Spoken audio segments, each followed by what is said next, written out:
when you're interviewing, you have leverage. But also, I've seen that you can also have leverage within a company.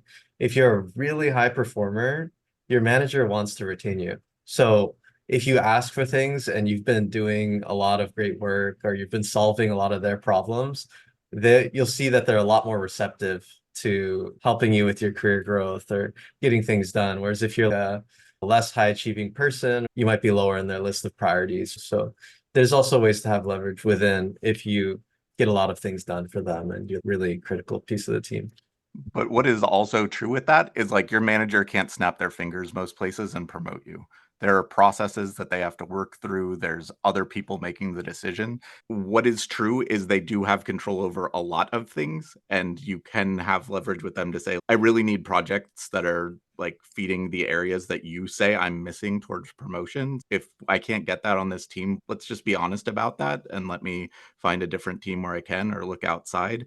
That is real. That is a thing that they can really affect, but they can't just say, "Oh, you know what? You're saying promote you or leave. Yeah, I'll promote you today." It's just not real unless it's a really tiny company or like you work for the CEO or something. So, Yeah, like I know when I was at Airbnb, all promotions before the staff promo were like essentially controlled by the manager. If the manager thought you were ready, you could get promoted to mid-level or to senior.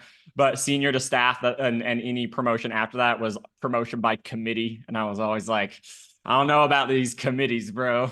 even at Amazon when there wasn't like committees for promo, it was like skip level normally like senior manager up through senior, but then like director for principal, keep going up the management chain. So it still wasn't up to your manager unless again you were a senior engineer working for a director, which would be somewhat unusual. Like it happened. It wasn't just like your manager even there where there wasn't panels. Yeah.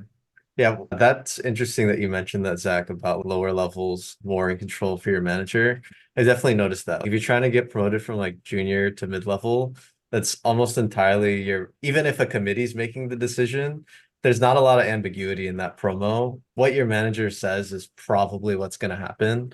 It's really important that you and your manager are aligned. And then at the highest levels, yeah, you're going to need to get sign off from VPs and eng leads, and your manager becomes more and more of like a messenger or middleman for that committee. And that's why it's even more important to say you want to get promoted earlier, because then they can start trying to get that feedback from the committee earlier and you can see what the company's thinking if you're looking at those really high levels.